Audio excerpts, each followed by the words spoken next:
فرزند زہرا یہ حالات برے ہیں۔ کاشانۂ بصیرت ویب سائٹ، واٹس ایپ اور یوٹیوب چینل پر مشتمل ایک ایسا مکمل پلیٹ فارم جس پر محروم بصارت کے لیے بالخصوص اور تمام افراد کے لیے بالعموم سینکڑوں کی تعداد میں مستند اسلامی کتب دستیاب ہیں۔ لہذا گزارش ہے کہ آپ اپنی ذمہ داری نبھاتے ہوئے کاشانۂ بصیرت کی ویب سائٹ کو وزٹ، واٹس ایپ چینل کو فالو اور یوٹیوب چینل کو سبسکرائب کرنے کے ساتھ ساتھ بیل آئیکن کو پریس کیجیے تاکہ آپ علم کے حصول کے ساتھ ساتھ مذہب اہل بیت کی اشاعت میں بھی اہم کردار ادا کرتے رہیں۔ کاشانۂ بصیرت حالات برے ہیں۔ تمام کاشانۂ بصیرت کے سامعین کو میرا سلام پہنچے۔ میں حاضر خدمت ہوں کتاب آخرت ساز واقعات کے ساتھ، اور جس صفحے پہ ہم پہنچ گئے ہیں، یا یوں کہوں جس صفحے سے آج کی ہم ریکارڈنگ کی ابتدا کریں گے، وہ صفحہ ہے 86 اور اس میں جو عنوان ہے وہ ہے بے نمازی کے بارے میں نصیحت آمیز نکات، اور اس عنوان کا نمبر شمار ہے 51۔ تو آئیے اس کو پڑھنا شروع کرتے ہیں۔ بسم اللہ الرحمن الرحیم۔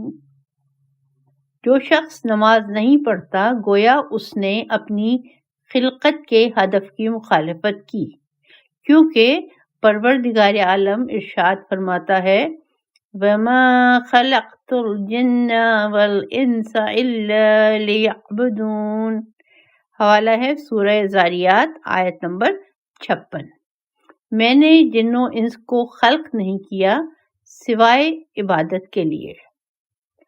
نمبر 2 اس میں جو لکھا ہوا ہے وہ ہے نماز نہ پڑھنے والے کے اعمال بارگاہ الہی میں قبول نہیں ہوں گے، کیونکہ روایات میں ذکر ہوا ہے ان اول ما یحاسب به العباد الصلاۃ فان قبلت قبل ما سواها وان رددت رد ما سواها۔ بندوں نے جس چیز کے بارے میں سب سے سوال ہوگا وہ نماز ہے، اگر نماز قبول ہے تو بقیہ اعمال بھی قبول کیے جائیں گے، اور اگر نماز قبول نہ ہوئی تو بقیہ اعمال بھی قبول نہ ہوں گے۔ نمبر 3، جو شخص نماز نہیں پڑھتا اس نے تمام انبیاء کے اہداف کی مخالفت کی، کیونکہ قرآن مجید کی کافی آیات سے یہ ثابت ہوتا ہے کہ انبیاء کی رسالت کے اہداف میں سے ایک توحید اور دوسرا خدائے وحدہ کی عبادت کی طرف دعوت دینا تھا۔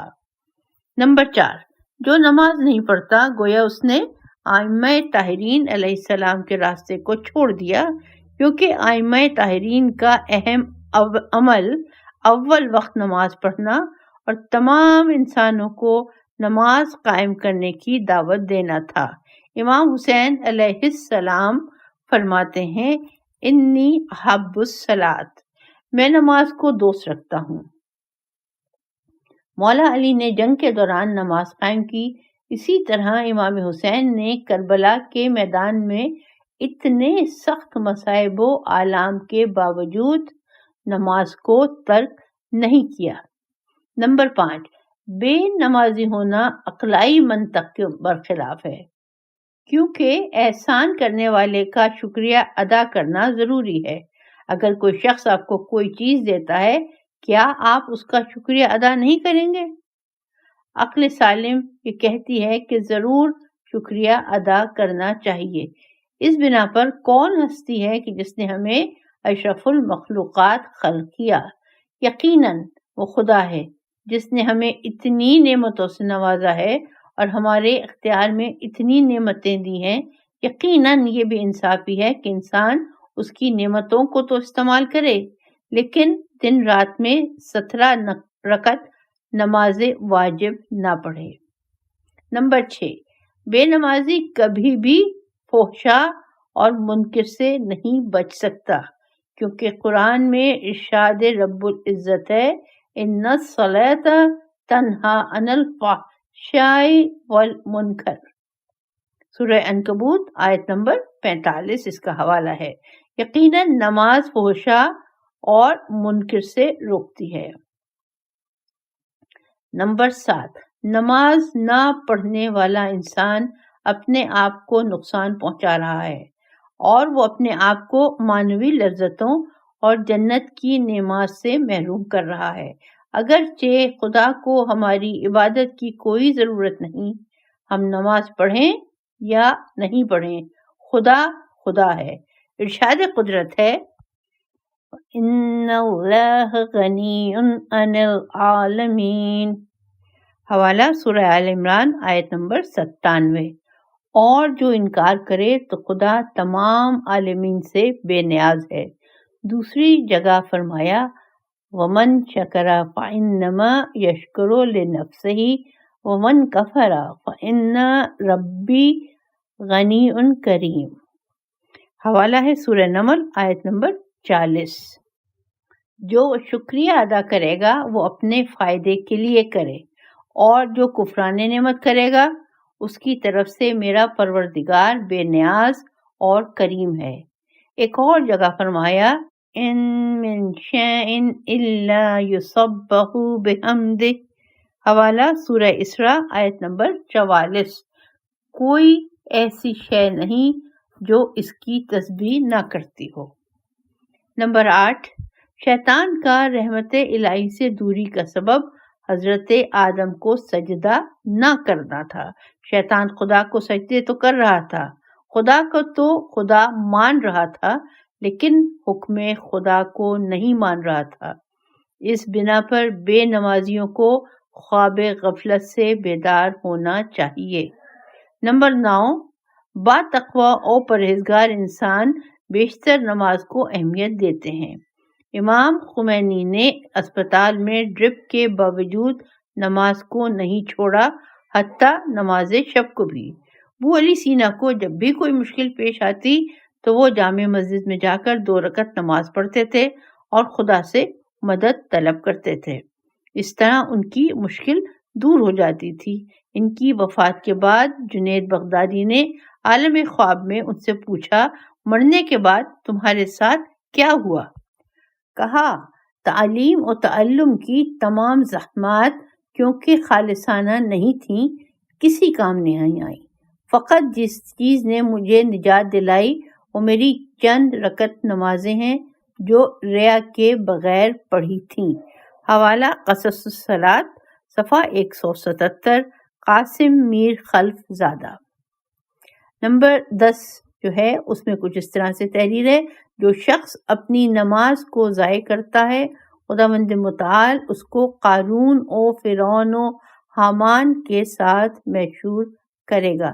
خدا ان پر لعنت اور ان کو رسوا کرتا ہے، اور خدا پر لازم ہے کہ ان کو منافقوں کے ساتھ جہنم میں داخل کرے۔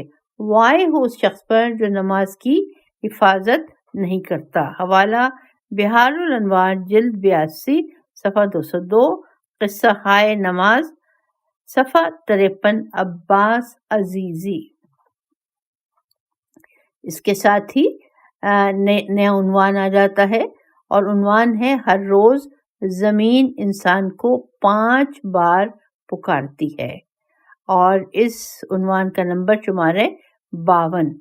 پیغمبر اکرم صلی اللہ علیہ وآلہ وسلم نے فرمایا، تتکلم الارض کل یوم ب5 کلمات۔ ہر روز زمین 5 مرتبہ انسان سے باتیں کرتی ہے، یعنی جس زمین پر ہم چلتے پھرتے ہیں، جس زمین پر ہم اٹھتے بیٹھتے ہیں، ہر روز 5 مرتبہ ہم سے باتیں کرتی ہے۔ البتہ یہ حدیث قبر کے بارے میں بھی ذکر ہوئی کہ القبر ینادی ب5 کلمات۔ قبر دن میں 5 بار انسان کو پکارتی ہے۔ اولو یعنی پہلی بار، انا بیت الواحدتی فاحملوا الی انیسا۔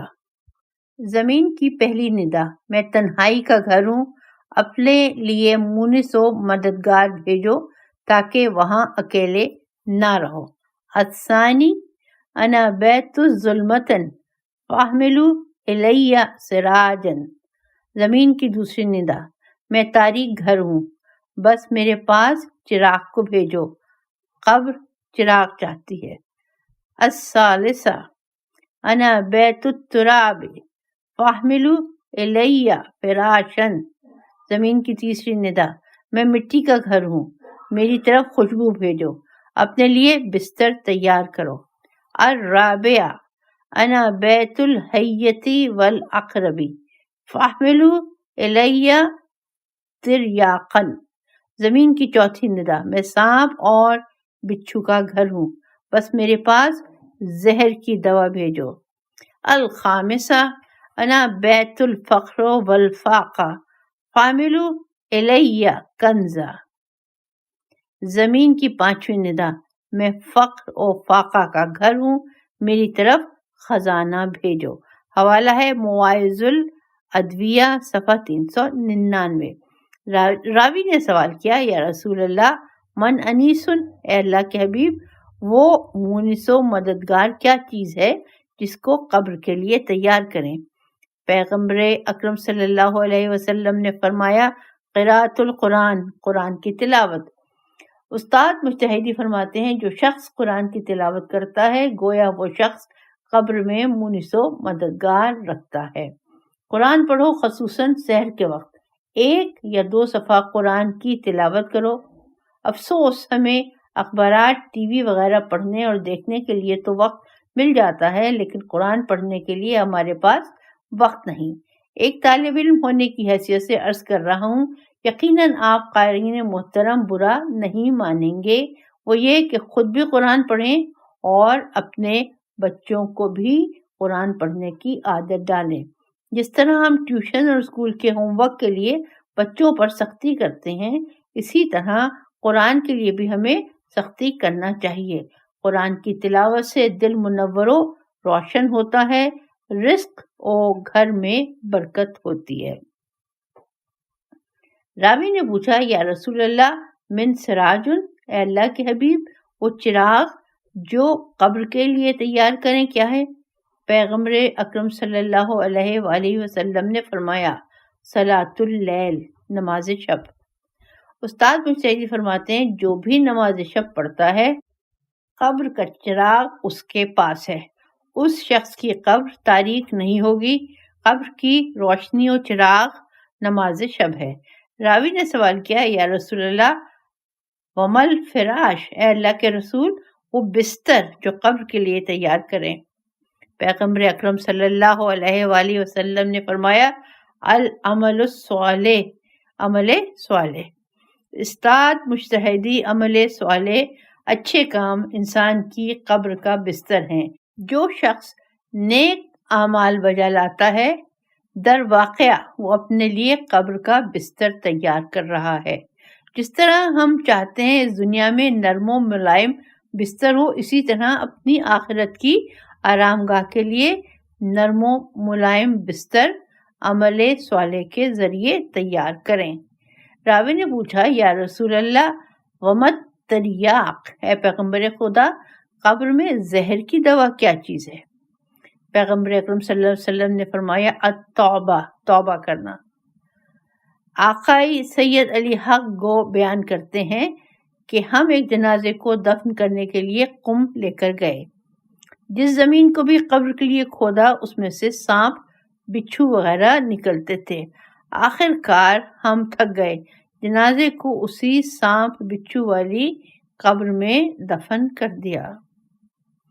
راوی نے سوال کیا، یا رسول اللہ ومل کنزو، اے خدا کے حبیب قبر کا خزانہ کیا چیز ہے؟ پیغمبر اکرم صلی اللہ علیہ وآلہ وسلم نے فرمایا کلمت لا الہ الا اللہ، کلمہ لا الہ الا اللہ قبر کا خزانہ ہے۔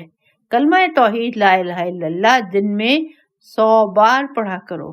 جو شخص 100 بار اس کلمہ توحید کو پڑھے گا اس کے نامہ اعمال کا پلہ بھاری ہوگا۔ اپنی زندگی کا ایک ورد بنا لو کہ روزانہ 100 بار لا الہ الا اللہ پڑھنا ہے۔ یہ ایک ایسا ذکر ہے جس کے پڑھنے میں ریاکاری نہیں ہے، منہ بند کر کے بھی یہ ذکر پڑھا جا سکتا ہے۔ برابر میں بیٹھنے والے کو معلوم تک نہیں ہوگا کہ آپ کچھ ذکر بھی پڑھ رہے ہیں۔ ہر روز صبح کی نماز کے بعد اس حدیث کو پڑھیں۔ اس حدیث کے پڑھنے کی وجہ سے انسان میں جان آئے گی، طاقت پیدا ہوگی کہ کیا کرتا ہے اور کیا نہیں کرتا ہے۔ کھانا اور سونا فقط ہمارا کام نہیں ہے۔ حوالہ ہے در محضر مجتہدی جلد 2 صفحہ 232۔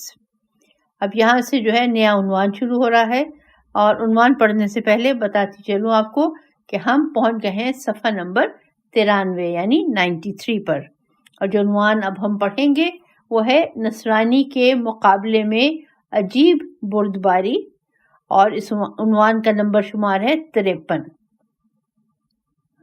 ایک نصرانی مذہب سے تعلق رکھنے والے نے امام محمد باقر علیہ السلام کی توہین کرتے ہوئے کہا، تم بقر ہو۔ امام نے فرمایا، میں باقر ہوں۔ اس نے کہا، اس باورچی عورت کے بیٹے ہو؟ امام نے فرمایا، کھانا بنانا ان کا فن ہے۔ اس نے کہا، تم سیاہ چہرے حبشی اور بد زبان کے فرزند ہو۔ امام نے فرمایا، اگر تو نے سچ کہا ہے تو خدا انہیں بخش دے گا، اور اگر جھوٹ کہا ہے تو خدا تجھے بخش دے گا۔ چنانچہ امام کے اس صابرانہ سلوک کو دیکھ کر وہ نصرانی مسلمان ہو گیا۔ حوالہ کشف الغمہ جلد 2 صفحہ 127، بحر الانوار جلد 46 صفحہ 288، اہل بیت علیہ السلام فرش نشین فرشتے صفحہ 459۔ قارئین محترم، اس واقعے کو پڑھ کر فیصلہ کریں کہ کیا ہم میں بھی ایسا ہی سب اور بردباری پائی جاتی ہے؟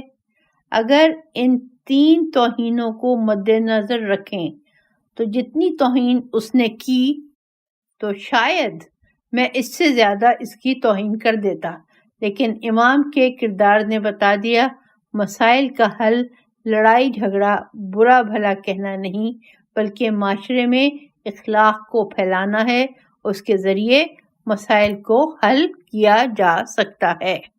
جو اگلا عنوان ہم پڑھیں گے اس کا نمبر شمار ہے 54، اور عنوان ہے عظیم الشان حدیث۔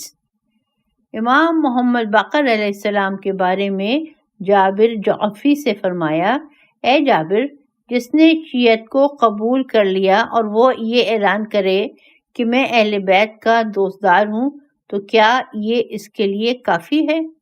خدا کی قسم وہ شخص ہمارا نہیں، مگر یہ کہ وہ خدا کی خوشنودی کے لیے تمام گناہوں سے پرہیز کرے اور خداوند عالم کی اطاعت کرے۔ اے جابر، ہمارے شیعہ چند صفات کے ذریعے پہچانے جاتے ہیں: تواضع، خشوع، امانت داری، کثرت سے ذکر خدا، روزہ، نماز، والدین کے ساتھ نیکی، غریب، مفلس، محتاج اور یتیم پڑوسیوں کی دیکھ بھال، قول میں صداقت، قرآن مجید کی تلاوت، لوگوں کے بارے میں نیکی کے سوا کچھ نہ کہنا، اپنے قبائل کی اشیاء میں امین ہونا۔ جابر کہتے ہیں، میں نے امام محمد باقر علیہ السلام کی خدمت میں عرض کیا، اے فرزند رسول، آج ہم ان صفات کے لوگوں کو نہیں دیکھتے۔ امام نے فرمایا، اے جابر، مذہب باطلہ تم کو حق سے ہٹا نہ دے۔ کیا انسان کے لیے یہی کافی ہے کہ وہ یہ کہے میں علی ابن ابی طالب کو دوست رکھتا ہوں اور اس کے سوا کچھ کرنے والا نہ ہو؟ اور اسی طرح اگر وہ یہ کہے میں پیغمبر اکرم صلی اللہ علیہ وآلہ وسلم کو دوست رکھتا ہوں، رسول علی سے بہتر ہیں، اور رسول کی سیرت پر عمل نہ کرے اور ان کی سنت پر عمل نہ کرے تو اس کی محبت اس کو کوئی فائدہ نہیں دے گی۔ اے ہمارے شیعو، تقوی الہی کو اختیار کرو، قرآن مجید پر عمل کرو۔ خدا کے نزدیک سب سے زیادہ مقرب و محبوب وہ لوگ ہیں جو سب سے زیادہ پرہیزگار، خدا کی عبادت و اطاعت کرنے والے ہیں۔ اے جابر، خدا کے نزدیک ہونے کا کوئی راستہ نہیں سوائے اس کی اطاعت کے۔ ہمارے پاس دوزخ سے نجات کا کوئی پروانہ نہیں۔ جو شخص خدا کا فرما بردار ہے وہ ہمارا دوست ہے، اور جو خدا کا نافرمان ہے وہ ہمارا دشمن ہے۔ عمل و تقوی اور پرہیزگاری کے علاوہ ہماری ولایت تک پہنچنے کا کوئی راستہ نہیں ہے۔ حوالہ اصول کافی جلد 2 صفحہ 74، اہل بیت فرش نشین فرشتے صفحہ 568، کتاب الشافی جلد 3 صفحہ 350۔ امام محمد باقر علیہ السلام نے فرمایا، خدا کے نزدیک سب سے زیادہ محبوب بندہ وہ ہے جو عمل خیر کو متواتر بجا لاتا رہے، چاہے وہ عمل کم ہی کیوں نہ ہو۔ حوالہ کتاب الشافی جلد 3 صفحہ 364۔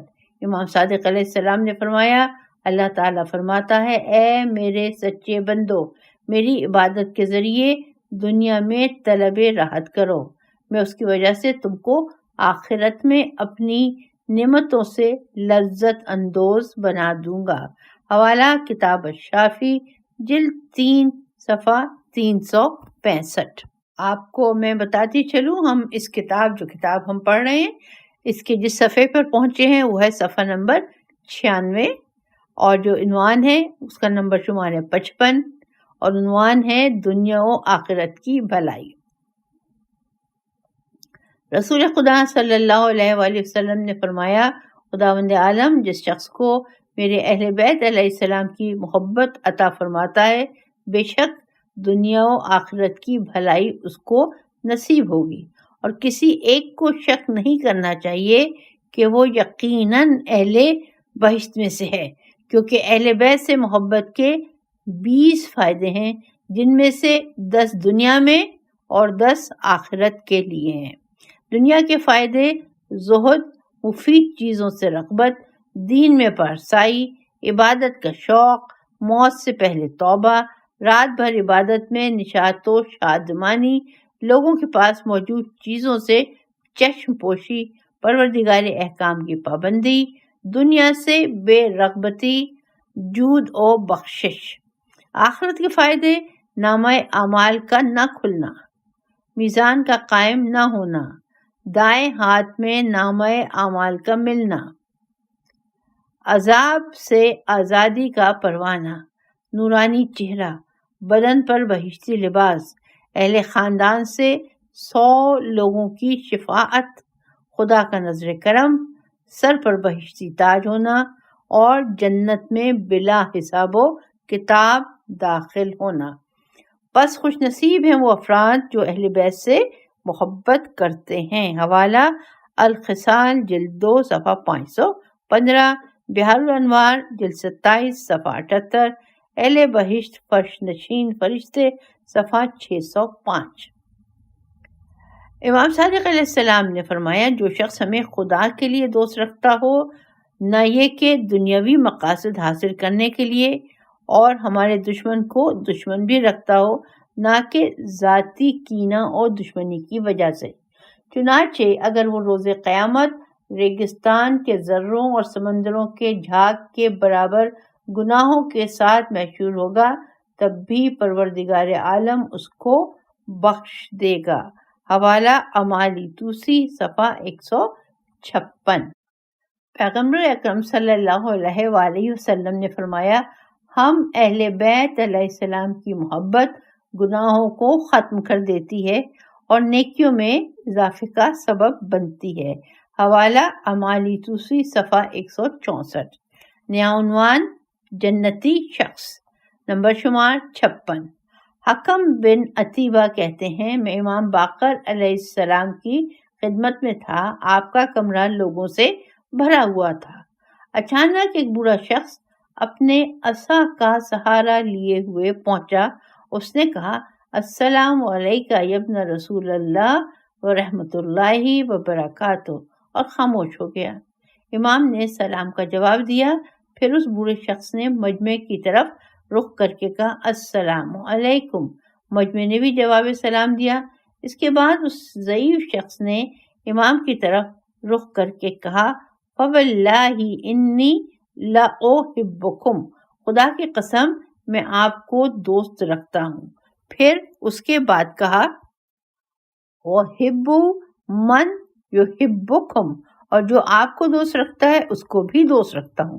پھر کہا خدا کی قسم میں آپ کو اور آپ کے دوستداروں کو دنیا کے لالچ میں دوست نہیں رکھتا، بلکہ میری دوستی خالص ہے۔ خدا کی قسم میں آپ کے دشمنوں سے نفرت کرتا ہوں اور ان سے بیزاری کا اعلان کرتا ہوں۔ خدا کی قسم میری نفرت اور بیزاری ذاتی کینہ و عداوت کی وجہ سے نہیں ہے۔ خدا کی قسم میں آپ کی حلال کردہ چیزوں کو حلال اور حرام کردہ چیزوں کو حرام جانتا ہوں۔ میں آپ پر قربان، کیا میرے اس عقیدے سے فلاح و نجات کی امید کی جا سکتی ہے؟ امام باقر علیہ السلام نے فرمایا الیہ حتی اقعدہ الی جنبہ، میرے نزدیک آؤ، میرے نزدیک آؤ، یہاں تک کہ آپ نے اس کو اپنے پہلو میں بٹھایا۔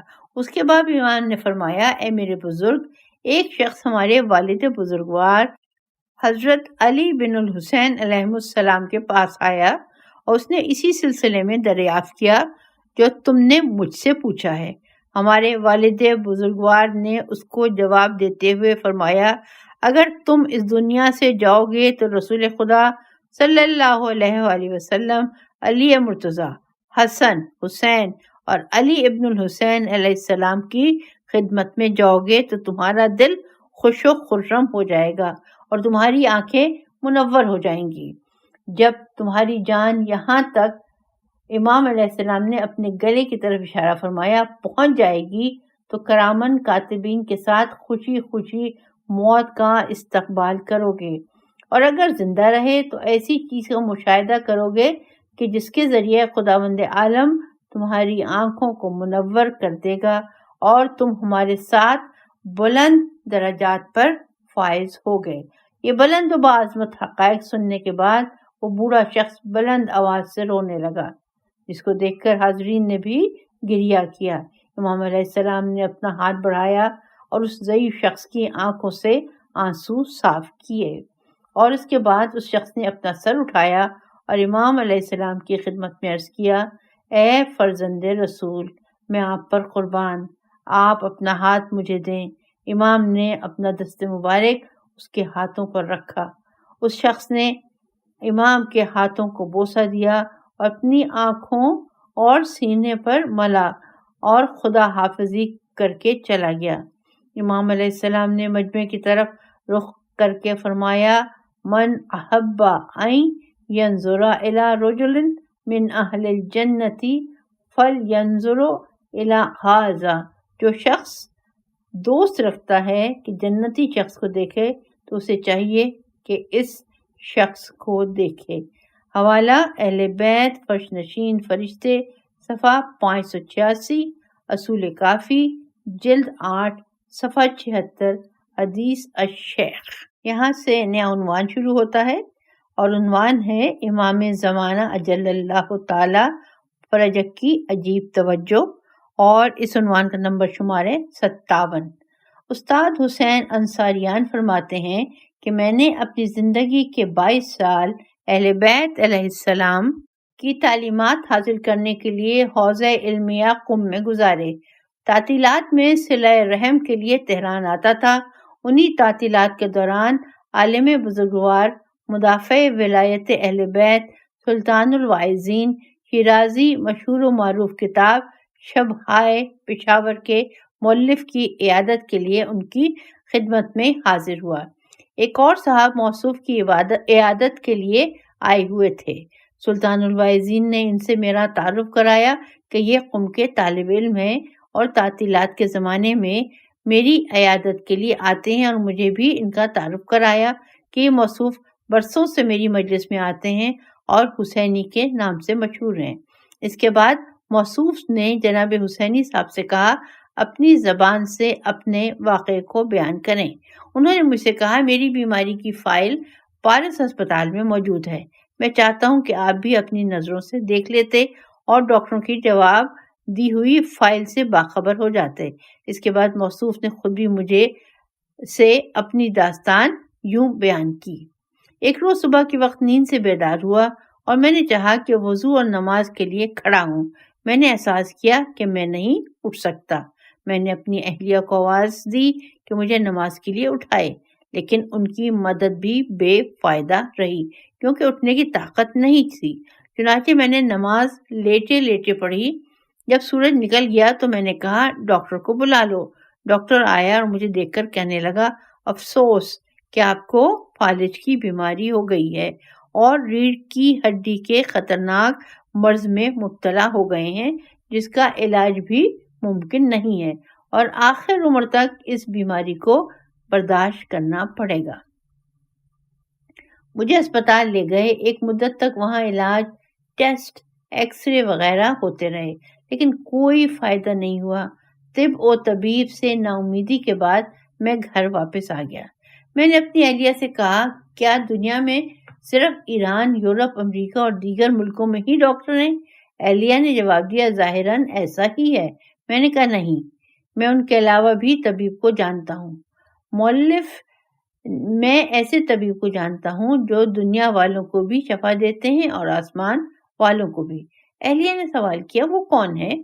میں نے کہا حضرت امام حسین علیہ السلام، اور پھر اپنی اہلیہ سے کہا میرا پاسپورٹ تیار کراؤ۔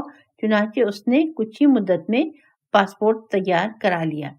سفر سے پہلے میں نے ان سے کہا میں چاہتا ہوں کہ ایک اعتقادی مسئلے کو تمہارے سامنے بیان کروں کہ اس طریقے سے ولایت الہیہ رکھنے والوں کی نسبت دوسروں کے عقیدوں کو صحیح کریں۔ اس نے کہا فرمائیے۔ میں نے کہا شاید خداوند عالم میرے شفایاب ہونے میں مصلحت نہیں رکھتا اور تقدیر میں یہ ہے کہ آخر عمر تک اسی عالم میں باقی رہوں۔ اگرچہ میرا مقصد کربلا اور سید الشہداء امام حسین علیہ السلام ہے، لیکن میں اپنے مقصد کو مخفی رکھنا چاہتا ہوں اور ہمارے احباب و رشتہ دار ہمارے کربلا جانے سے باخبر نہ ہوں، کیونکہ ان کے درمیان بعض ضعیف الایمان لوگ ہیں۔ اگر میں کربلا گیا اور شفا نہ ملی تو کہیں میرا مذاق نہ اڑائیں کہ یہ ہے زیارت اور توسل۔ لہٰذا جو بھی معلوم کرے تو اس سے کہنا کہ علاج کے لیے اسرائیل جا رہے ہیں۔ جب عراق کے سفر کے لیے مقدمات تیار ہو گئے، میں نے استخارہ کیا کہ ہوائی جہاز کے ذریعے یا خر مشہر تک ٹرین کے ذریعے۔ استخارہ بہت برا آیا۔ دوبارہ استخارہ کیا کہ گاڑی کے ذریعے خسروی بارڈر سے جاؤں تو بہت اچھا استخارہ آیا۔ سفر کے لیے روانہ ہو گئے۔ سب سے پہلے کربلا پہنچے اور حسن اتفاق سے رجب الرجب کا مہینہ تھا۔ میں پورے رجب کربلا میں رہا لیکن مجھے شفا نہیں ملی۔ میں نے اپنی اہلیہ سے کہا دل میں خستگی اور سستی نہ آنے دینا، کہیں طولانی مدت نا امید نہ کر دے۔ اگر اہل بیت علیہ السلام تیزی کے ساتھ ہماری مشکل آسان نہیں کرتے، اس کی وجہ یہ ہے کہ وہ چاہتے ہیں کہ ہم زیادہ سے زیادہ ان کی خدمت میں رہیں اور مزید ان سے راز و نیاز کریں۔ جب ماہ رجب ختم ہو گیا اور شعبان کے مہینے کے 2-3 دن گزر گئے اور نجف اشرف میں امیر المومنین علیہ السلام کی زیارت سے مشرف ہونے کے لیے اپنی اہلیہ کے مشورے سے حلہ، سامرا اور کاظمین کی زیارت کے بعد ایران واپسی کے لیے تیار ہوئے۔ میں نے اپنے دل میں کہا جب ایران میں لوگ ہماری عیادت کے لیے آئیں گے تو ہم کہہ دیں گے کہ بیماری کا علاج طبیبوں سے نہیں ہو سکا اور آخر عمر تک اس درد کو برداشت کرنا ہوگا۔ چنانچہ ہم حلہ اور حضرت سید محمد کی زیارت کے بعد منی بس میں کاظمین کے لیے روانہ ہوئے۔ مجھے ڈرائیور کے پیچھے ایک پوری سیٹ پر بٹھا دیا اور میری اہلیہ مجھ سے پیچھے والی سیٹ پر بیٹھی تھی۔ ایک لکڑی کا اسٹول ڈرائیور کے پاس رکھا ہوا تھا جس پر کوئی نہیں بیٹھا تھا۔ چنانچہ ڈرائیور بس لے کر روانہ ہوا۔ غروب کے قریب ایک بیابان سے کسی نے گاڑی میں سوار ہونے کے لیے ہاتھ اٹھایا۔ ڈرائیور نے گویا بے اختیار بریک مارا۔ جب گاڑی رک گئی تو ایک عربی جوان جو بہت ہی باوقار، باادب اور بزرگوار و باکرامت تھا گاڑی میں آیا اور ڈرائیور کے پاس موجود اس اسٹول پر بیٹھ گیا اور قرآنی آیات کی تلاوت کرنا شروع کی۔ لیکن کیا کہنا اس کے پڑھنے کا، اس کی آواز اور اس کی قرات کا۔ وَيُطْعِمُونَ الطَّعَامَ عَلَىٰ حُبِّهِ مِسْكِينًا وَيَتِيمًا وَأَسِيرًا۔ سورہ انسان آیت نمبر 8۔ میں نے اپنے دل میں کہا کہ خدایا یہ خوبصورت اور حسین جوان کون ہے جو اتنی اچھی آواز اور بہترین قرات کے ساتھ قرآن کی تلاوت کر رہا ہے۔ قرآن کی تلاوت کے بعد اس نے ڈرائیور کے رخ کی طرف رخ کر کے کہا، کیا اس سال خراسان امام رضا علیہ السلام کی زیارت کا ارادہ رکھتے ہو؟ ڈرائیور نے کہا، جی ہاں، برسوں سے میرے دل میں یہ تمنا ہے۔ اس جوان نے اپنی جیب سے کچھ رقم نکالی اور ڈرائیور کو دی اور کہا، اس سال جب وہاں جاؤ تو ایسے ایسے شخص سے ملاقات کرو گے، یہ رقم اس کو دے دینا اور کہنا تم نے اس سے زیادہ طلب نہیں کیے تھے۔ اس کے بعد انہوں نے اپنا رخ میری طرف کیا اور محبت بھری آواز میں میری بہترین فارسی میں مجھ سے کہا، حسینی صاحب کیا حال ہے؟ میں نے کہا، ریڑھ کی ہڈی اور فالج کی بیماری میں مبتلا ہوں، اس کے علاج کے لیے اپنی پوری کوشش کر چکا ہوں لیکن کوئی فائدہ نہیں ہوا۔ وہ اسٹول سے تھوڑا سا اٹھے اور اپنے شفا بخش دست مبارک کو میری کمر پر رکھا اور تھوڑا ملا اور پھر بیٹھ گئے اور فرمایا، مجھے تو کوئی بیماری اور درد دکھائی نہیں دیتا۔ پھر انہوں نے اس بیابان میں کہ رات کی تاریکی بڑھ رہی تھی ڈرائیور سے کہا، رک جاؤ، میں اترنا چاہتا ہوں۔ ڈرائیور نے کہا، یہاں تو کوئی آبادی بھی نہیں ہے، مکان یا کوئی سائبان بھی نہیں ہے۔ آپ نے کہا، آپ کہاں جانا چاہتے ہیں؟ انہوں نے فرمایا، یہیں۔ چنانچہ ڈرائیور نے گاڑی روکی اور وہ اتر گئے۔ ڈرائیور بھی ان کے احترام میں نیچے اترا۔ میں بھی بے اختیار اور بے توجہ ان کے پیچھے اٹھ کھڑا ہوا۔ ایک مرتبہ میں نے دیکھا کہ ڈرائیور مسافر مجھے تک رہے ہیں۔ فوراً ہی متوجہ ہوا کہ میں بالکل صحیح و سالم اپنے پیروں پر کھڑا ہوں۔ ہم سب نے چاروں طرف دیکھا لیکن اس عرب جوان کو نہیں دیکھا۔ اچانک ہم سب نے فریاد بلند کی، یا صاحب الزمان اجل اللہ، یا صاحب الزمان اجل اللہ، لیکن ہمارے محبوب کا کوئی پتہ نہ چل سکا۔ حوالہ اہل بیت علیہ السلام فرش نشین فرشتے، صفحہ 597۔ اس روح پرور واقعے کے ساتھ ہی ہم آج کی اس نشست کو تمام کرتے ہیں۔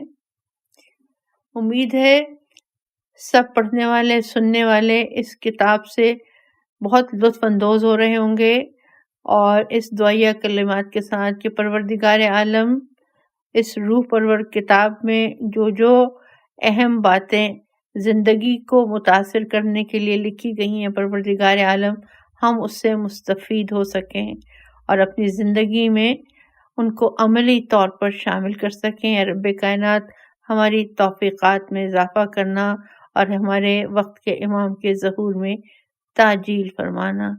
آمین رب العالمین۔ انشاءاللہ اگلی ریکارڈنگ کی ابتدا ہم کریں گے صفحہ نمبر 105 سے، جس میں عنوان ہے بت پرست قصاب اور نمبر شمار ہے 58۔ آپ سب سے اجازت کی ملتمس ہوں۔ اللہ حافظ و ناصر۔